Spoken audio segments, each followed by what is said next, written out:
Bonjour, bonjour à vous. Merci d'être présent à ce rendez-vous conversation, le rendez-vous du samedi sur KMT. Aujourd'hui, j'ai un invité que vous avez souvent vu sur l'antenne de KMT ces derniers temps, Monsieur Mongin. Bonjour. Bonjour.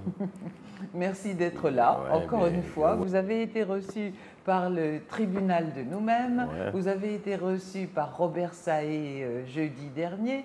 Ensuite, jeudi mardi, vous avez été reçu par Gilbert Couturier. Yeah. Et aujourd'hui, vous faites conversation. C'est la dernière émission de KMT que vous faites? Bien, avant le procès, oui, c'est ça. Avant le À procès. ouais. D'accord. Alors Ouais. bon, un bon soutien que vous apporte KMT, mais un soutien sans complaisance. Nous allons pendant une heure discuter tous les deux. Vous allez expliquer un peu votre situation et peut-être que je ne vous cirerai pas les pompes, comme on dit, systématiquement. D'accord. Une première chose, Albert Mongin, j'aimerais bien que vous nous expliquiez ce que c'est que cette activité. Moi, je n'y suis jamais allée. Peut-être que d'autres personnes en Martinique ne sont jamais allées au François pour profiter de ce que vous proposez. Alors racontez-nous. On arrive au port du François. Donc, je suis franciscain d'abord. Oui, non. Vous répondez à ma question. Donc, Ça, franciscain, on oui. sait que vous l'êtes. Alors, donc, j'ai un produit touristique qui se passe sur l'île Oscar. Donc, le matin, on prend une collation à l'hôtel Les Fonds Blancs, c'est-à-dire en face de la marina où j'ai un petit hôtel, et avec un petit orchestre, avec des acras, un petit peu du jus. Et vers 9 h, on prend le bateau pour direction de la baignoire de Joséphine. On passe du côté des îlets du François, les Hutilets. Et ensuite, on s'arrête à la baignoire de Joséphine et on sert les gens un apéritif, un peu de jus et le punch dans l'eau. Et parce que c'est un endroit où on se met dans l'eau. Oui, c'est-à-dire on a environ 1m12, ça dépend des marées, 1 m ou 1m50. Oui. Et ensuite, vers 11 h 30, on descend sur l'île Oscar. Et sur l'île Oscar, c'est là où j'ai installé, où j'ai toutes mes installations, c'est-à-dire les tables, les chaises et tout ça, où on fait les grillades. C'est en plein air? Non, c'est-à-dire c'est en plein air, mais quand même c'est abrité pour la protéger de la pluie et du soleil quand même. Et où j'ai fait un ponton aussi où vous débarquez les gens qui est bien. Vous l'avez fait vous-même, le ponton? Tout ça que j'ai fait, oui. Tout ça que j'ai fait moi-même. Tout ce qui est là, je l'ai fait moi-même. D'accord. Pas le bateau, quand même. Non, le bateau, je l'ai acheté. Oui. Ouais. Et donc, tout ce qui est sur l'île là, parce que quand je suis arrivé sur l'île, il n'y avait rien sur l'île. Donc, je commençais de zéro à partir de zéro. Vous avez tout installé, c'est vous qui avez eu l'idée, et c'est vous qui avez réalisé ça. Ouais. Alors, on commence par démarrer, faire connaissance. Combien de personnes peuvent monter sur le bateau? Bien, je vais vous dire. Quand j'ai commencé, moi, je ne savais pas que j'allais devenir chef d'entreprise. Parce que moi, je n'étais pas ni de formation, je n'ai pas fait de formation, ni dans le tourisme, ni dans l'hôtellerie, tout ça. Bon, j'ai commencé à faire des petites cantines, j'ai navigué à la CGM comme sur les bateaux. Oui. Ensuite, j'ai fini à la DDE, où j'étais agent à la DDE. Fonctionnaire. Oui. Mais toujours, comme je suis toujours attiré vers la mer et puis la cuisine, en mettant les deux. C'est vous qui cuisinez? C'est vous qui faites enfin, bon, en ce moment, donc, j'ai vu l'importance de l'entreprise, je suis obligé d'embaucher des cuisinières, des cuisiniers. Voilà. Mais quand j'étais sur le bateau... Justement, combien d'employés avez-vous? Eh bien, en ce moment, on prend des employés en fonction des saisons, parce que vous savez, maintenant, avec la crise, c'est pas... Bon, je vous donc, dis, ce sont des emplois précaires? Il y a des emplois aussi à des emplois fixes indéterminés aussi, oui. Alors, il y en a combien à durée? En ce moment, il y a une vingtaine. D'accord. Oui. Mais déjà une belle entreprise. Ouais. Mais dans le temps où il y avait des touristes, il y avait une cinquantaine. Une cinquantaine. Donc, il y avait le Méridien, les Ritz, tous ces hôtels-là. Ouais. Ah oui. Parce que tous les séminaires. Gens avaient de l'argent. Combien ça coûte, cette petite excursion que vous proposez? En ce moment, on le fait à 40 €. Pour le tout? Pour l'autre, il y a le bateau et la restauration. Quoi. Tout est compris pour les 40 euros. Tout est compris pour c'est pas cher. Non, Pour 40 euros, on mange, mais avec, on a l'apéro. bon, c'est un produit qui vaut plus. Oui. Mais avec la crise, les gens, et souvent même les associations, on est obligé de leur faire un prix descend jusqu'à 35, même 30 euros. Alors j'ai entendu puisque j'ai regardé les émissions de couturiers, de Saé et de Marajo, j'ai entendu une auditrice qui a téléphoné et qui a dit vous faites du bon travail pour la Martinique. Ouais. Alors ça m'a évidemment interpellée. Un Martiniquais qui fait du bon travail pour la Martinique, on se doit de le soutenir. Normalement, normalement, on se dit bon, un Martiniquais qui pour une fois fait quelque chose, il ne va pas le faire ailleurs, à l'extérieur, il le fait dans le pays, on se doit de le soutenir. Mais pourtant, l'État vous fait un procès. Le procès aura lieu le mercredi prochain, mercredi 18 mai. Vous êtes en procès, qu'est-ce qu'on vous reproche? Alors, je vais vous expliquer. Quand je suis arrivé sur l'île Oscar, personne ne fréquentait les îles à l'époque. Personne ne venait sur les îles. Bon, il faut dire aussi qu'à l'époque, les gens n'avaient pas le moyen d'acheter des bateaux, des moteurs. C'était avant de commencer. Donc, moi-même, j'ai commencé avec un petit canot, amené 5-6 clients sur une petite barque. Mais de fur et à mesure, souvent, surtout, j'étais employé à la DDE. Et tous les collègues qui étaient là me disent, ben, mais mon chien, est-ce que tu peux nous emmener faire... Et surtout, moi, je pêchais. J'avais les langoustes, j'avais les poissons, j'avais tout. Donc, c'était facile pour moi de leur offrir une journée. Et donc, c'est commencé comme ça. Et malgré ça, à l'époque, les gens, déjà, il y avait un gars qui avait le club nautique, qui s'appelait M. Amalis.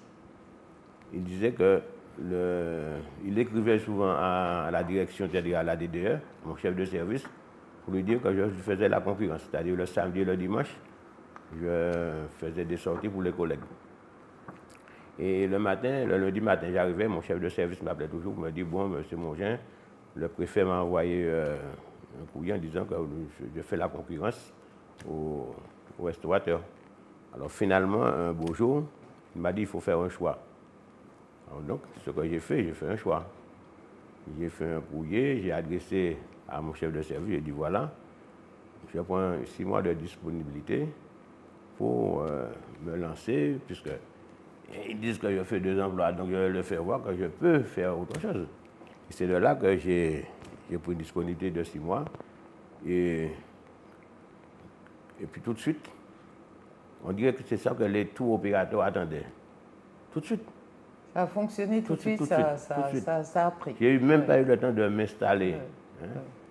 Un jour, je passais du côté de la savane, j'ai rencontré une hôtesse métro. Son mari était architecte, il s'appelait M. Bailly, qui était un bon ami. Et là, sa femme, je rentre près de la savane, il me dit, mais Albert, va voir Fléchon, Alain Fléchon, et il va t'envoyer des touristes. Je lui dis, mais je ne suis pas encore prêt pour recevoir des touristes. Il me dit, mais vas-y. Alors, il me dit, de tout point là où... On ne va pas entrer dans tous les détails. Quand même, hein. Et j'y vais, M. Fléchon qui me dit, bon, je dis, je ne peux pas lui donner de machin, mais s'il veut, je peux faire un essai. Ouais. Alors, il m'envoie un jour 6 clients avec une hôtesse. Et puis... Ça a commencé comme ça. Mais si vous racontez tout par le menu, il nous faudra 4 heures d'émission. C'est ça.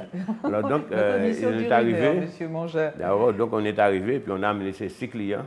Et puis ce sont ces 6 clients qui sont arrivés aux 3 îlets et qui ont fait passer le message. Et puis dans un moment, peut-être de 6 clients. Ça a fonctionné. De 6 clients, c'est passé à 100, 200, 300, 400. Ah oui, carrément. Alors bon, une affaire qui fonctionne, vous laissez la DDE, hein, vous avez démissionné, je suppose. Bon, peu importe, ça n'a pas grande importance. Il se trouve qu'aujourd'hui, nous sommes en 2011 et vous êtes en procès. Vous allez être traduit devant la justice. Mais ça s'est déjà produit en 2010. Vous avez déjà été le 1er et le 2 juillet 2010 vous êtes allé au tribunal parce qu'on vous reprochait des conditions qui n'étaient pas, en fait, vous avez fait les choses un petit peu sans respecter les lois, d'après ce que j'ai compris. Alors je vous repose ma question, que vous reproche-t-on précisément? Alors je vais vous dire, l'îlet Oscar, hein, monsieur de Lucie, monsieur Jean-Louis de Lucie, quand je suis arrivé, j'ai vu qu'il avait une maison coloniale. Sur l'îlet Oscar. Sur l'îlet Oscar. Et monsieur de Lucie, qui a trouvé ses ancêtres, lui a laissé des titres de propriété, il n'a pas arrêté depuis que je suis arrivé à me poursuivre, c'est-à-dire pas lui-même, c'est-à-dire il me faisait poursuivre par le préfet, par toute autorité. Oui. Et donc, ce qui a fait que j'ai eu beaucoup de procès-verbaux, beaucoup.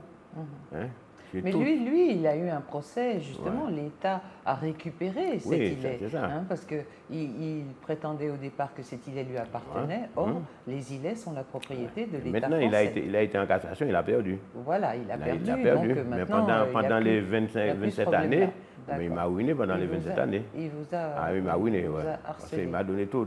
J'ai eu tout. Des mises à l'épreuve, garde à vue, redressement fiscal, tout. Alors ça, c'est les démarches de M. de Lucie pour essayer de vous écarter. Hein.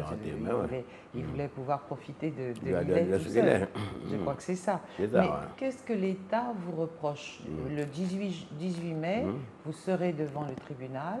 Pourquoi? Quel est le motif? Alors, le fait que l'îlet, les 50 pas, parce que là je suis sur le domaine maritime. Parce qu'on parle de l'îlet Oscar, il y a des gens qui ne connaissent pas, peut-être des gens qui sont venus, ils connaissent l'îlet Oscar, mais ceux qui ne sont pas venus, parce que quand ils parlent de l'îlet Oscar, ils croient que l'îlet Oscar, il fait 5 hectares. Et moi, je n'occupe pas même à peine 600 mètres. Et la place que j'occupe, c'est moi qui l'ai préparée. C'est-à-dire, je suis juste au bout. Alors vous êtes arrivé sur un îlet qui ne vous appartient pas, vous avez construit, vous avez fait des constructions. Des constructions légères, des constructions légères, Vous avez fait. C'est des constructions légères, je n'ai pas fait un bâtiment. D'accord, des petites constructions légères. Bref, vous vous êtes installé. J'ai aménagé. Vous savez, quand vous avez des clients, vous avez 50 ou 100 clients. Non, mais d'accord. Je répète ma question, que vous reproche-t-on? Alors, il me reproche, effectivement, que déjà que je me suis installé. Sans autorisation. Voilà. Mais comme je leur ai demandé une concession, qui donne des concessions à tout le monde, mais sauf à moi. Hein? À qui l'État? À l'ONF. Pourquoi? Parce que, comme étant donné que M. de Lucie. Monsieur Mongin, qui a donné des concessions à qui? Quand vous voyez la Martinique, par exemple, le Club Med, une concession. À Sainte-Anne. À Sainte-Luce. Alors, concession pour accéder, pour être sur les 50 pas géométriques. Mais oui, vous pouvez me faire une concession où je suis installé, parce que moi, je paye la taxe foncière pour l'îlet Oscar. 7 000 €. 7 000 Or, qui me donne une astreinte. Après le procès, il me donne une astreinte de 300 francs par jour. Francs? Ce qui fait, malgré que je paye la taxe foncière, je paye toutes les taxes. Il me donne une astreinte de 300 francs par jour. Vous dites francs? Oui, bon, c'était en francs, maintenant on est en euros. Ça fait 45 € par jour. Alors, de 90 à 2000, nous sommes en 2011. Alors, maintenant, il me condamne comme quoi que j'ai 400 000 €. Je leur dois 400 000 €. Ah, il y a ça aussi. Il y a ça aussi. 400 000 €. Et ces 400 000 €, c'est pourquoi? Eh bien, justement, la concession? Non, l'astreinte. L'astreinte? L'astreinte. Parce que, étant donné, je vais vous expliquer, c'est que après le procès, où il y avait un jugement exécutoire, et que les élus martiniquais,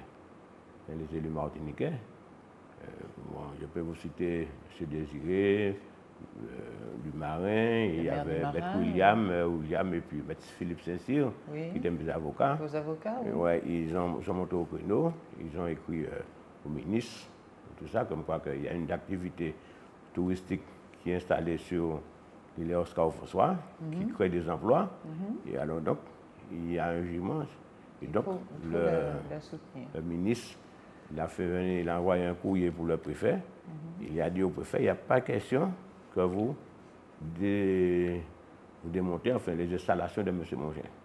Et il y a toujours le jugement là, mais l'ONF, qui n'est pas content, comme quoi que le préfet, il m'a donné une astreinte de 300 francs. Alors, chaque jour que je travaille, chaque jour, 300 francs par jour. Alors, chaque jour, je me réveille le matin, même si je n'ai rien fait, mais j'ai 300 francs. Ouais. Alors, bon, le procès qu'il y a eu en 2010, en juillet 2010, on vous a demandé à l'issue de ce procès de régulariser vos constructions et de vous mettre aux normes. Est-ce que vous l'avez fait? Alors, le tribunal et la juge, ils m'ont dit que M. Mongin, vous pouvez travailler sur l'île Oscar et la Pointe-Couchée. Parce qu'à part de la Pointe-Couchée, à part de l'île Oscar, j'ai le gros site. Oui. À la Pointe-Couchée. À la Pointe-Couchée, oui. Que je pouvais travailler sur l'île Oscar et sur la Pointe-Couchée. Oui. Mais on vous a demandé de régulariser. Les constructions ne sont pas régulariser administrativement et juridiquement. Bon. Est-ce que vous l'avez fait? Attendez, je vais vous expliquer. Non, répondez-moi. Oui, c'est-à-dire, je ne peux pas le faire tant qu'ils ne m'ont pas donné un cahier des charges. Parce que je ne peux pas aller faire n'importe quoi. Oui. Je ne peux pas aller faire n'importe quoi parce qu'il a écrit, le préfet, le courrier là, je peux montrer, il a écrit 2 jours avant le procès, le président de la SOPAMOR, M. Régis, reçoit un courrier du préfet, lui disant que l'île Oscar appartient à l'État. C'est ni à M. Mongin, ni à M. Delucy. Okay? Et donc, il dit que sur l'île, cette île est installée une activité touristique qui est occupée par M. Mongin. Donc, cette activité, même avec les machines de biologie et tout, donc, mais cette activité ne doit pas disparaître. Il doit me donner des conditions. C'était par écrit tout ça? Oui, j'ai le courrier, ouais. Donc, alors, ce qui a été fait, donc en principe, c'est M. Louis Régis que le préfet a donné la charge, mais l'ONF et la DIREN, c'est l'État. Donc, j'ai attendu, ça s'est passé au mois de juillet, j'ai attendu juillet où c'était les vacances. Après, je suis allé les voir, je dis bon, écoutez, j'attends que vous me donniez un cahier des charges pour savoir ce que j'ai fait. Oui. 2 mois, 4 mois, je n'ai rien fait. Alors, vous ne l'avez toujours pas eu? Je ne l'ai pas eu. Bon, à ce moment-là, mon avocat m'a fait courrier. Donc voilà, alors ce que j'ai fait, vous voyez, j'ai fait un. Vous pouvez voir. Vous regardez. J'ai fait un plan. On va voir si on peut le montrer à l'image. Oh, c'est joli, hein? Alors, qui est-ce qui a réalisé ça? J'ai pris un architecte. Un architecte, ouais. Et ça, voilà le projet. Le projet que vous voulez réaliser sur l'île Oscar. L'île Oscar.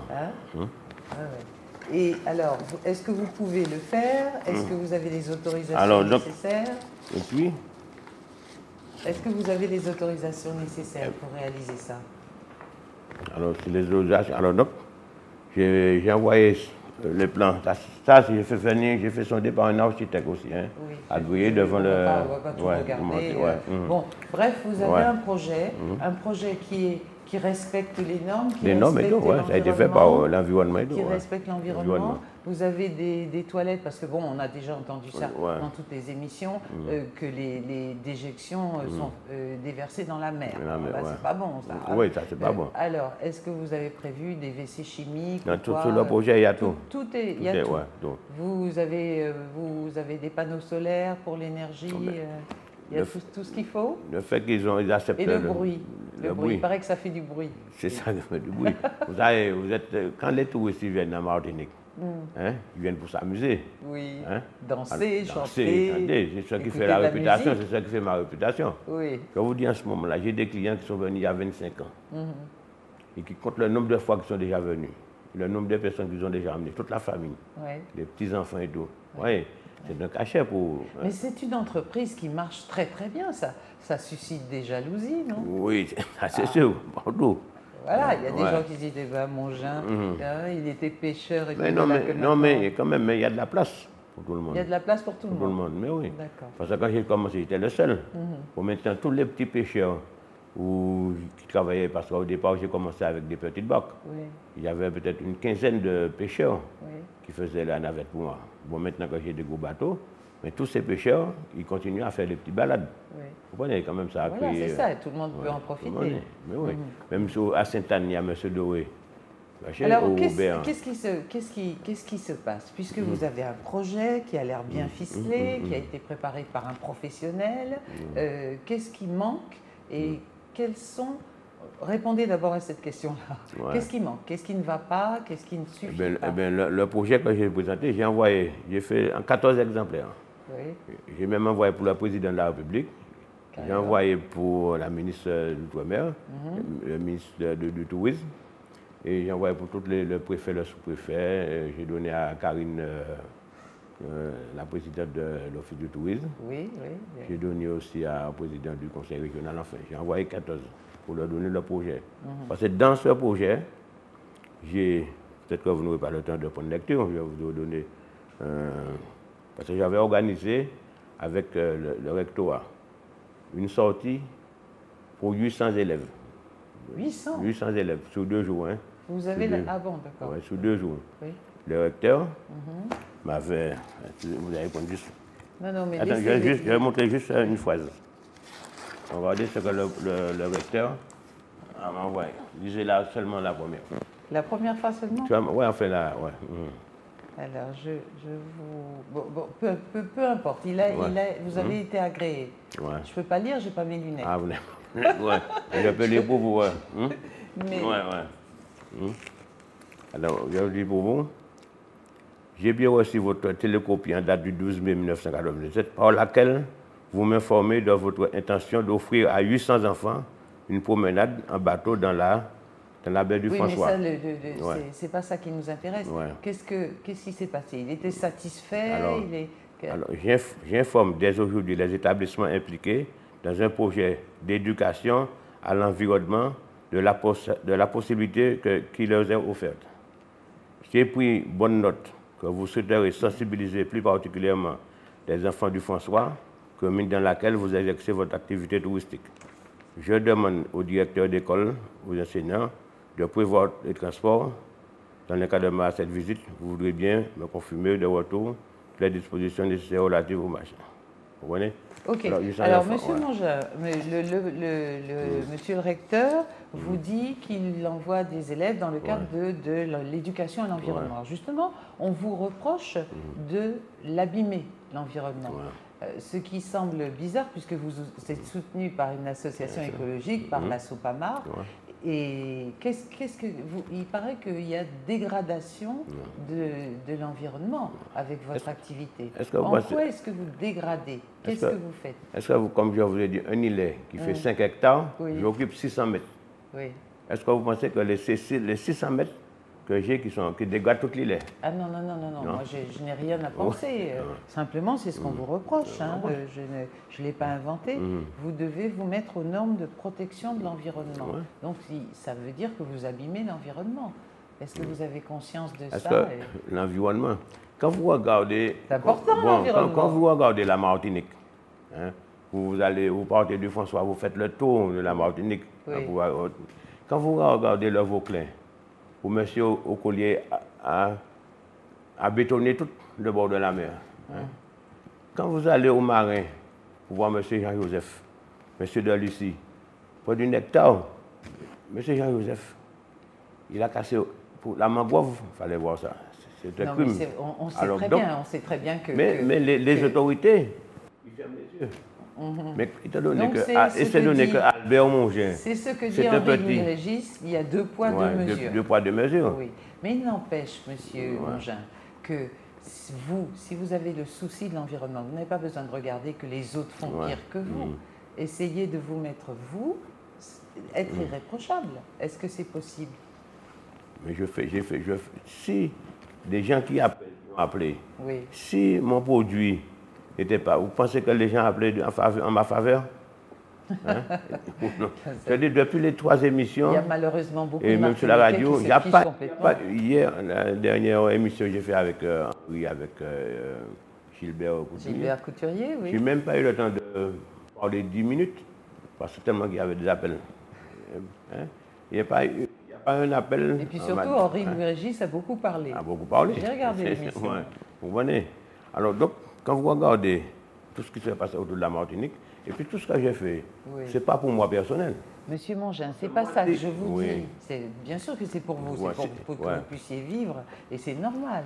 Mais ce que je vous demande, c'est est-ce que vous êtes prêt à faire en sorte d'être irréprochable en ce qui concerne la protection de l'environnement? Mais oui.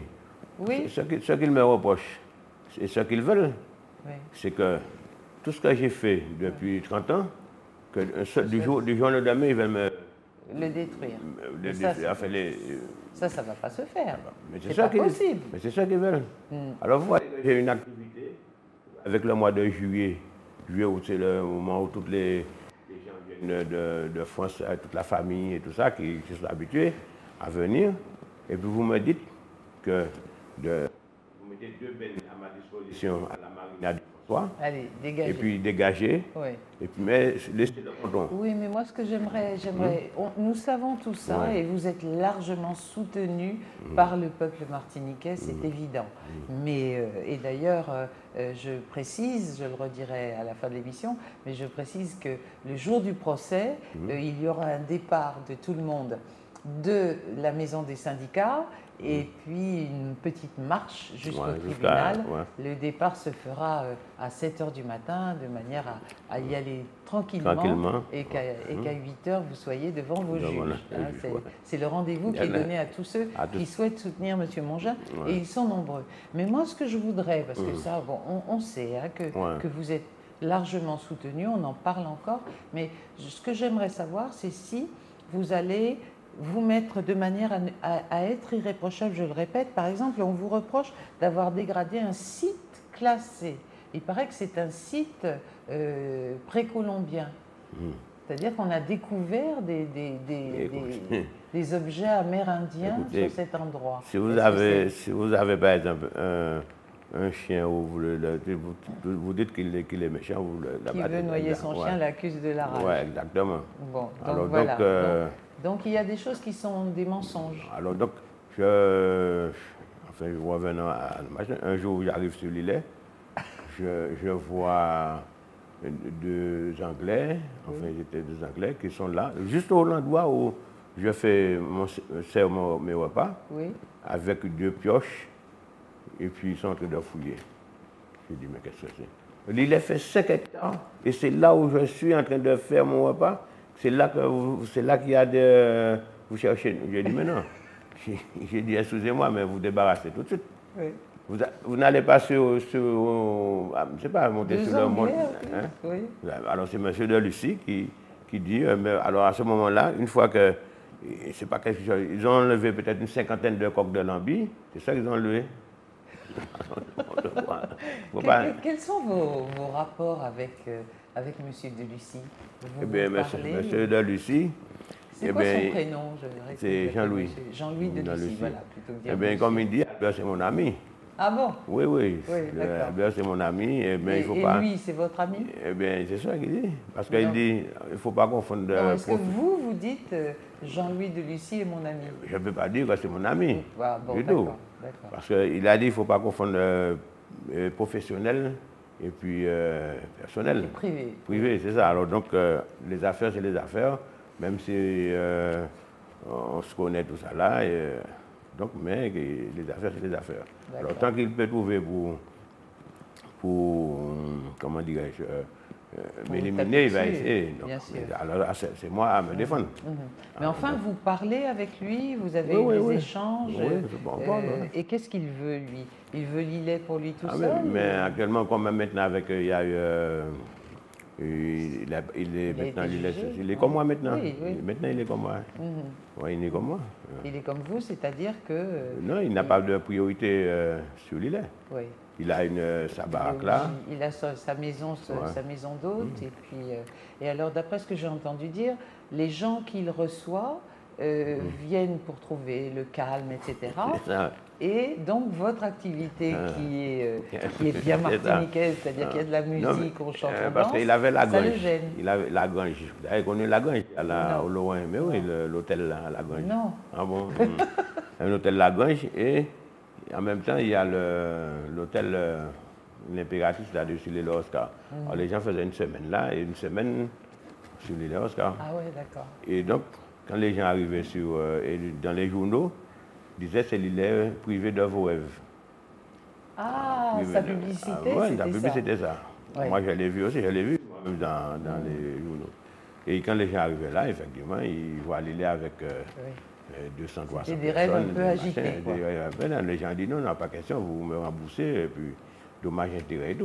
Ouais. Ah ouais, les gens n'étaient pas contents. Oui, donc évidemment, il était fâché. C'est pourquoi il a fait de tout son possible pour me faire partir. Alors, j'ai vu une émission sur une télévision, je ne sais plus laquelle, mais une télévision de France, dans laquelle on parlait des 50 pas géométriques, du fait que la France, au fur et à mesure, récupérait les îlets, toutes ces choses qui appartiennent à l'État. Et Jean-Louis Delucy était interviewé dans cette émission, une émission faite par des reporters français. Ouais. Et il était interviewé, il expliquait que c'était une aberration, cette loi des 50 pas géométriques, que ça date du roi Louis, je ne sais plus lequel, et qu'il faudrait changer ça parce que c'est pas normal. Bon, cette émission-là lui a permis de s'exprimer. Est-ce que vous avez été sollicité, vous aussi, pour vous exprimer sur le sujet? Non, je n'ai pas été sollicité. Il y en a qui ont des influences, qui ont des pistons, et d'autres qui n'en ont pas. Vous êtes aussi, d'après ce que j'ai compris, en conflit avec la mairie du François, avec Monsieur le maire, qui pourtant est un parent à vous, enfin, bon, la famille. Mais qu'est-ce qu'il vous reproche, Monsieur le maire? Monsieur Morantis, Monsieur Morantis, bon, comme je ne vais pas recommencer l'histoire, on habitait dans la même rue, son père était pêcheur, mon père est pêcheur, donc bon. Ouais. Et comme je lui ai dit, c'est lui le premier qui m'a permis d'obtenir un micro quand il voulait se lancer dans la politique. Pour aller sur les radios. Vous l'avez soutenu? Oui. Je vous ai dit, il était parmi les premiers, même le premier venait. Et il venait sur l'île, comme je lui ai dit, c'est pas pour le critiquer. Il venait sur l'île, on discutait, il mangeait un bout avec moi et tout, on discutait. Et puis depuis qu'il est entré à la tête de la municipalité, avec mon travail, je ne sais pas moi qui vais aller tous les jours à la mairie, ni voir le maire, ni discuter, je fais mon travail, chacun fait son boulot. Et il est arrivé, et c'est par là que c'est parti, que moi, depuis en 1994, c'est moi qui organise la fête des marins pêcheurs. Depuis 1994. 1994, il n'était pas encore, c'était Van Adjou qui était là. C'est quand ça, la fête des marins pêcheurs? Le 29 juin. On faisait une grande fête. Et avec la municipalité, c'est-à-dire la municipalité me donnait un bon pour aller prendre des boissons, du champagne et tout. Et puis tout le monde participait. Et je faisais ça souvent à mon hôtel. Chaque année, je changeais de place. Et puis, un jour, en même temps, j'envoyais des invitations pour toutes la région, le conseil général, en fait, toutes les associations, pour participer. Et puis, j'ai envoyé pour le conseil régional. Et le président Marie-Jeanne dit à M.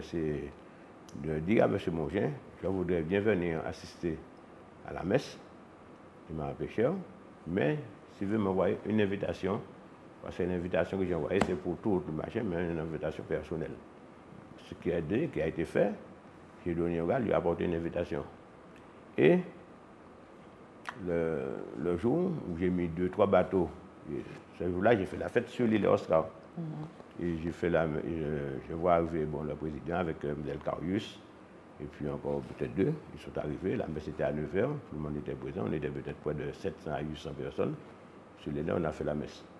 Mais depuis la première année où le maire a été élu, il est venu une seule fois, c'était la première année, son premier mandat, avec son conseil municipal, ses adjoints, tous. Et depuis ça, il n'est jamais venu. Vous l'avez invité? Toujours, mais il participe. Je n'ai pas besoin de l'inviter, parce que c'est lui qui organise, qui envoie. Et donc, il n'est pas venu. Il envoie peut-être un gars qui ne connaît rien. Or que dans la municipalité, il y a environ, c'est la municipalité qui a peut-être de pêcheurs. Alors, si je comprends bien, la première fois, M. Alfred Marie-Jeanne est venu, et après la venue d'Alfred Marie-Jeanne, le maire du François a cessé de venir. Rivalité politique. Politique. Hein, mais moi, ça ne me regarde pas. Ça ne vous regarde pas. Ça ne me regarde pas. Voilà. Moi, j'organise une fête pour les marins pêcheurs. Vient qui veut. Qui veut. Oui. Monsieur Marie-Jeanne, Monsieur Claude disent n'importe qui peut venir. Oui. C'est une messe des marins pêcheurs. Oui. Ce n'est pas une réunion politique. Mais ils ont pris à la politique. Ils ont dit le fait que Monsieur Marie-Jeanne. Est-ce que la Sopamar vous soutient? Bon. Ouais. Est-ce que le MIM vous soutient officiellement? Oui, le MIM. Ouais, oui, voilà. Le MIM, ouais. Voilà, bon, on a tout compris. Oui. Alors, donc, c'est par là que ça a commencé. Puisque... Et puis, ce que je vous dis, c'est depuis 15 ans qu'il est là. Oui. Ben, jamais reçu. Jamais. Oui, jamais, ni par écrit, ni verbal, même en passant par le premier adjoint. Oui. Je suis allé voir le premier adjoint, mais je lui dis, mais je ne comprends pas, monsieur Lagier. Alors, lorsque vous faisiez l'émission avec Gilbert Couturier, un représentant de la mairie du François a appelé, en tant qu'auditeur, il a appelé pour expliquer ce qu'il vous reprochait. Ce qu'on vous demande, ce qu'il disait en tout cas, c'est que la mairie vous demande de respecter sa politique, la politique qu'elle met en place pour le tourisme, pour la mise en valeur des sites. Et est-ce que vous pouvez respecter ça? Non, c'est-à-dire la municipalité a sa politique, moi aussi j'ai la mienne aussi. Il ne peut pas m'imposer. Oui, mais parce que j'ai créé un produit, j'ai créé mon propre produit, la municipalité, il y a d'autres îlets où il peut installer, mais ce n'est pas mon produit qu'il va comment me faire débarrasser, mettre à ma place quelqu'un d'autre. S'il veut. C'est facile. Est-ce que vous vous sentez, Albert Mongin, victime d'une injustice? Oui, si j'étais victime d'une injustice, vous savez que je ne serais pas là. Vous seriez où? Je ne sais pas, je serais déjà en prison. D'injustice. Il n'y a pas d'injustice, parce qu'il semblerait qu'on ait donné des autorisations à Jean-Louis Delucy qu'on ne vous a pas donné à vous, par exemple. Je ne pense pas que Jean Delucy doit avoir des... Non, peut-être. C'est ce que j'ai entendu. Non, pour le marin. Mais parce que même s'il avait des... Non, il n'a pas de... Il n'a pas d'énergie solaire. Oui, il n'a pas... Lui, on lui a donné des... Il n'a pas d'installation de sanitaire. Oui, on lui a donné. C'est pourquoi on a eu un procès il y a quelques années de ça. Et il nous avait condamnés tous les deux à 10 000 €. Oui. Lui, il n'a pas payé, moi j'ai payé. Ouais. Alors, le projet, Albert Mongin, que vous proposez, et qui a l'air bien joli, là, si on a ça en Martinique, vraiment, ça a de l'allure. Ce projet-là, vous êtes en mesure de le réaliser? Vous avez les moyens, aussi bien pour... Il vous faut certaines autorisations. Une fois que le projet, ils m'ont donné le feu vert. Oui. Je vais faire tous les moyens pour pouvoir réaliser. Oui. Alors, qu'est-ce que vous attendez? Nous parlions du maire du François, on va terminer là, quand même cet aspect-là. Vous avez besoin de quoi venant de la mairie? Qu'est-ce que vous attendez de la mairie, de la municipalité du François? La mairie du François, comme il a toujours dit, que je n'ai pas de procès, ils n'ont pas de procès avec moi. Oui. Ce n'est pas eux qui m'ont mis. C'est l'État qui est en procès avec vous. C'est l'État. Mais là... Mais vous avez besoin de quoi? Est-ce que par exemple, parce que par exemple, le représentant de la mairie qui a appelé dans l'émission de Gilbert Couturier disait qu'il fallait que le ponton soit accessible à tout le monde, à tout le public. Ce n'est pas le cas? Vous réservez mon ponton, je l'ai fait tout ça. Après le cyclone Dine. Oui. Le cyclone Dine. Oui, tout était rasé. Oui, bien sûr. Ni le ponton, tous mes installations étaient cassées. Vous avez refait? Ni la municipalité, ni l'ONF, personne n'est venu. Oui. Ils sont venus simplement faire des photos. Et le lendemain matin, ils ont mis dans le Françatique le célèbre roi Mongin.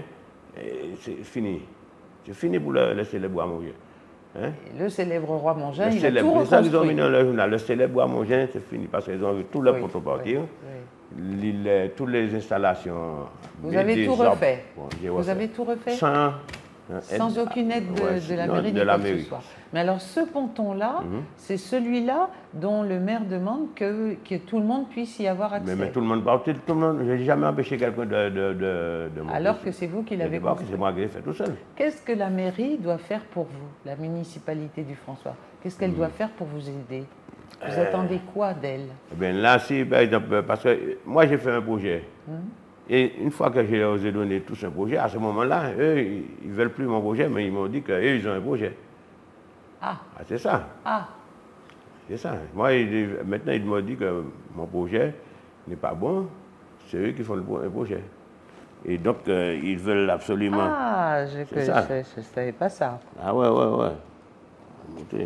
Ils ont fait un projet en disant qu'ils veulent faire... mais pour faire le projet, il faut que je débarrasse.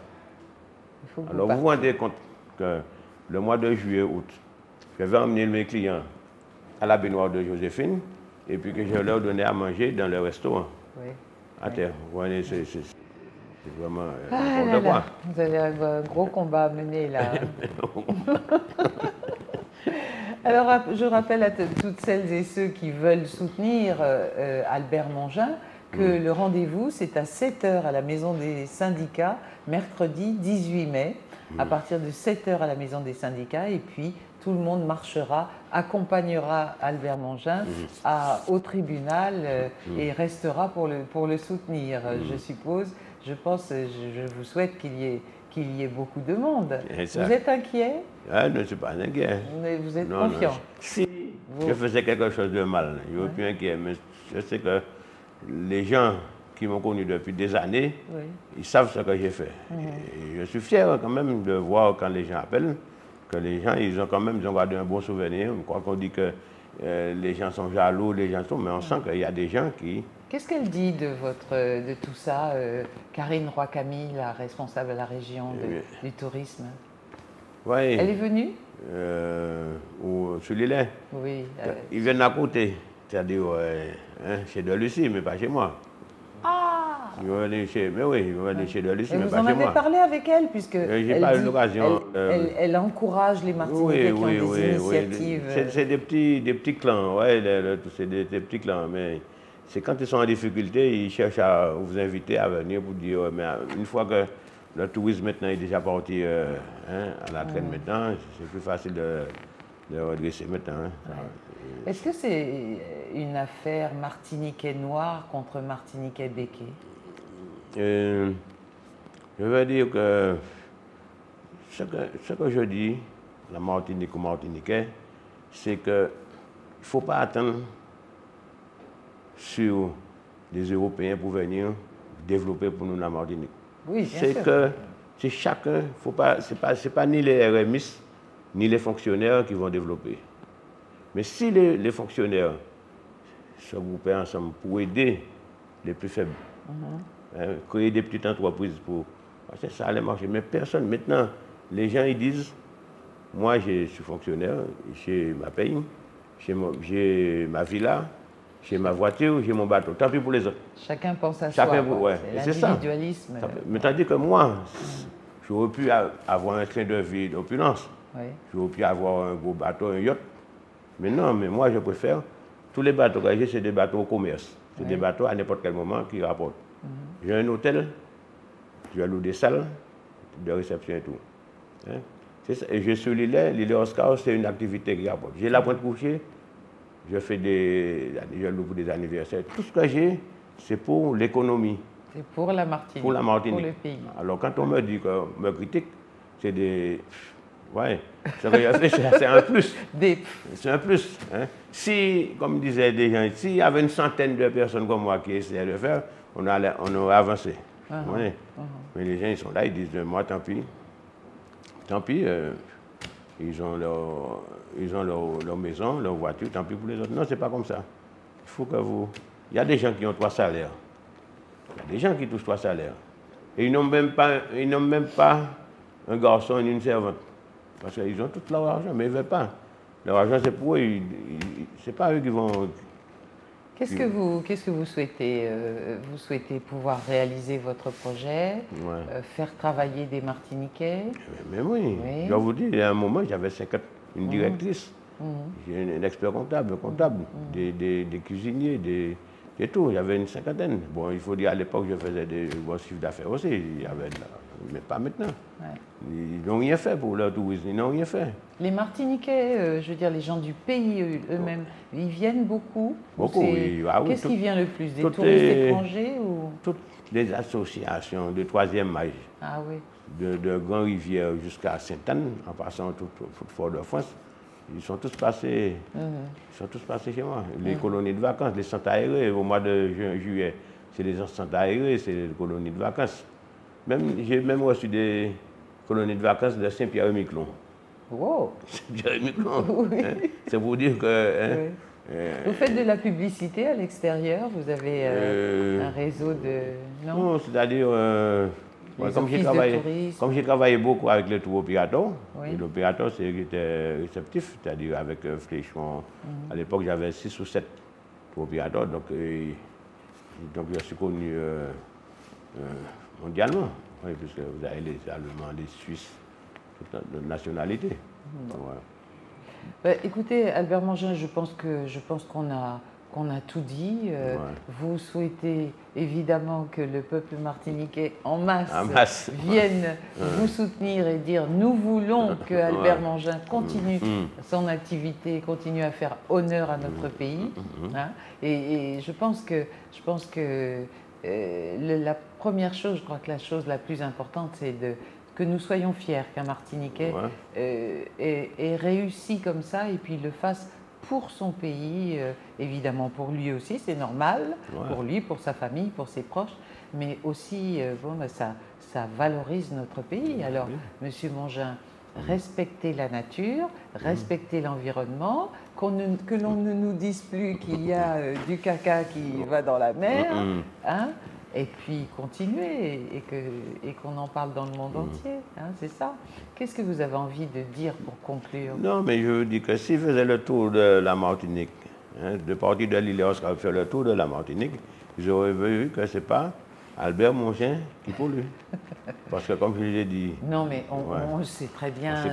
La mangrove, qui est un milieu écologique qui doit être protégé, on a construit un hypermarché dessus. Hein, et puis des exemples, il y en a des tas. Génipa, oui, c'est de Quand vous regardez le Lamentin, toutes les zones, c'est de la mangrove qu'ils ont poussé. Alors vous pensez que les 600 mètres que j'ai là, au côté de l'île, c'est ça qui pollue là? Non mais... Et qu'est-ce que vous en pensez? Je suppose qu'avant, quand vous avez commencé votre activité, vous n'aviez pas le souci de protection de l'environnement, ça ne vous venait pas à l'esprit. Je vous ai dit... Vous avez appris à vous en préoccuper? Mais non, mais avant, comme je vous ai dit, dans les années, je ne sais pas, il y a 20 ans, 25 ans, 30 ans de ça, tout le littoral, on faisait ce qu'on voulait. Quelqu'un arrivait, il construisait une barque, personne... C'est depuis la loi, je crois, de 85, l'ONF est venu, ils ont commencé, mais avant... Même celui-là... C'est une bonne chose que l'Office national des forêts protège le littoral. Mais quand même, il y a 2 poids 2 mesures. Il y en a qui font n'importe quoi. Et puis souvent, le petit qui essaie de travailler pour son pays, il veut l'écraser. C'est ça qui n'est pas bon. Quand vous regardez, en fait, si vous avez encore un petit moment, quand vous regardez le méridien qui est fermé, les Ritz, c'était le miroir de la Martinique pour le tourisme. Vous regardez. Les gens, ils sont partis, ils ont pris les sous et puis ils ont laissé les murs là pour eux. Et puis, ils ont laissé les charges aussi, hein, les impôts et tout, ils ont tout laissé. Tandis que moi, ma petite entreprise, hein, même si c'est 10 euros qu'il fait par jour, il a toujours les 10 euros. Et puis, je fais travailler du monde. Vous voyez. Après, vous aurez le Club Med. S'il a un problème, il s'en va. Le McDonald's et tout ça. Si le jour où il y a un problème en Martinique, tous ces gens-là vont foutre le camp. Mais moi, je suis là, je suis obligé de rester. Alors, donc, il faut aider les petits qui sont là, qui sont martiniquais. Voilà. C'est eux qui doivent faire avancer la Martinique. Et je pense que c'est pour ça que vous êtes autant soutenu par la SOPAMAR, par le MIM, parce que, bon, on veut soutenir un Martiniquais qui a des initiatives. Mais on peut faire beaucoup de choses en Martinique, beaucoup. Mais il faut que les Martiniquais... S'y mettent. Il ne faut pas que vous soyez un exemple, en fait. Il ne faut pas qu'ils attendent pour dire... Que vous soyez un exemple. Il ne faut pas qu'ils attendent pour dire... Attends, quand ils parlent du chômage en Martinique, ils pensent que Un avion qui va arriver avec des gens et puis des gens qui vont. C'est pas vrai. Si ce n'est pas les Martiniquais même qui développent le pays, il ne faut pas comprendre que quelqu'un, avec déjà la Martinique, avec les grèves et tout ça, personne déjà va venir investir ici. Personne. Non, mais c'est sûr. Oui. Si vous avez de l'argent, vous allez investir. Vous n'allez pas voir parce que vous avez tout de suite. La question ne se pose pas. Hein? Oui. Alors, donc, c'est nous-mêmes qui devions nous occuper de notre pays. Mais oui. Comment est-ce que vous faites, ce sera ma dernière question, comment est-ce que vous faites avec les touristes étrangers pour la communication? Vous avez des interprètes? Vous avez des gens c'est pourquoi, en un petit moment, c'est pourquoi je dis que dans le tourisme, dès à l'école, j'aurais dû former les enfants. Parce que moi, j'ai envoyé ma fille à Trinidad. Je ne savais même pas si j'allais faire du tourisme. Je l'ai envoyée à Trinidad il y a 2 ans. Mais maintenant, elle est là. Elle parle anglais. Oui.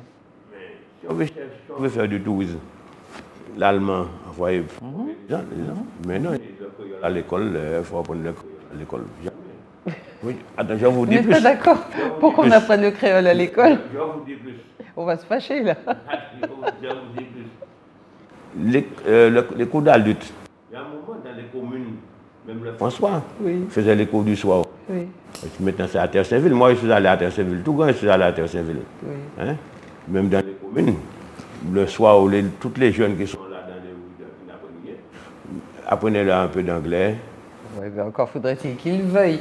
En tout cas, Albert Mongin, je voudrais vous dire une chose, c'est qu'il faut commencer par connaître sa langue, bien la connaître, bien la pratiquer, savoir la lire et l'écrire avant d'apprendre celle des autres, hein, il me semble. Bon. Oui, non. Chaque fois que je parle de cette affaire de créole, je sens que les gens ne sont pas contents. C'est parce que moi, je suis fier. De quoi? Maintenant, attends, de votre langue créole? Oui, je suis fier, mais quand même, on n'a pas besoin d'apprendre. Mais je vous dis. On n'a pas besoin d'apprendre. Je vous dis. Alors là, on va repartir pour 1 heure d'émission. je vous dis, quand quelqu'un arrive chez vous, un anglais, un espagnol, et que vous êtes incapable de discuter. Eh bien, apprenez l'anglais, monsieur Mongin, puisque l'anglais est la langue internationale. Mais non, mais moi déjà, j'ai l'entreprise. Si vous recevez un Polonais, un Chinois, un Japonais... Moi, j'ai l'entreprise. Ils vous parlent anglais. Mais toutes les jeunes qui arrivent là avec la modernisation et tout, si par exemple, j'avais par exemple 2, je sais pas 4, un Japonais qui parle le Japon, l'autre qui parle l'allemand, ils vendent le produit. Alors, quand la CMT... Ils parlent anglais, tous ces gens-là, la CMT, quand ils vont dans un salon, qu'est-ce qu'ils vont proposer? Qu'est-ce qu'il y a à la Martinique? C'est l'argent qu'ils vont dépenser. Mais ils vont tourner avec quoi? Ils font des panneaux publicitaires partout. Mais non, c'est pas ça. Bon, vous êtes satisfait? KMT vous a bien soutenu dans votre combat? Bon, je remercie aussi M. Larouché et tous ceux qui me supportent et qui me supportent. Sans se concerter, hein, ça n'est pas un mot d'ordre qui a été donné pour vous soutenir, mais apparemment, la majeure partie des Martiniquais vous soutiennent. Mais quand même, c'est KMT qui depuis, parce que je ne pense pas que c'est RFO qui va me permettre de m'exprimer. Alors donc, vous voyez encore, c'est vous leur avez demandé? Il ne faut pas la peine de demander. Vous ne prenez pas la peine? Pas la peine de demander parce qu'il y a eu seulement quelque chose qui s'est passé dans le Fos-Antilles et j'ai su qu'ils n'étaient pas contents. Alors donc ce n'est pas une émission qu'ils vont accorder. Donc je suis fier quand même qu'on a une télé ici. La télé du pays. La télé du pays. Ouais, et parce que le jour où il y a un gros problème, je pense que les Martiniquais, il sera trop tard pour voir. Il sera trop tard. Albert Mongin, merci beaucoup pour cet entretien que vous avez accepté d'avoir avec moi. C'est la formule consacrée. Je vous souhaite de pouvoir réussir ce projet. Et puis, une fois que ce sera construit, j'irai y faire oui, je souhaite que vous ayez voir de quoi qu'il parle. Oui, non, mais j'ai compris. Et puis, bien sûr, j'en avais déjà beaucoup entendu parler. Il paraît que, enfin bon, les gens qui en sortent on disent toujours avoir passé une journée formidable. Formidable, Sauf que quand il pleut, ça doit poser problème. Oui, bon, comme partout. Même le projet là qu'ils ont fait sur pour la course là, et avec la pluie, ça a gâché aussi. Bah oui, la transatlantique. Transatlantique, ouais. Merci beaucoup Albert Mongin. Je vous souhaite que vous réussissiez. Je vous souhaite que ça marche, que ça fonctionne et que vous puissiez donner du travail à beaucoup de Martiniquais et que votre exemple soit suivi. Merci à Getty Galva pour la réalisation de cette émission. Merci à vous de l'avoir suivi. J'espère que vous serez présents au rendez-vous que vous donne Albert Mongin, le roi Mongin, le roi Mongin avec sa casquette, de rendez-vous qu'il vous donne mercredi prochain, mercredi 18 mai, à 7 h à la Maison des syndicats, afin que les Martiniquais, la Martinique, Martiniquaises et Martiniquais, l'accompagnent au tribunal pour dire tout simplement « nous sommes avec lui, nous le soutenons ». Voilà. Merci beaucoup et à une prochaine conversation. Bye bye.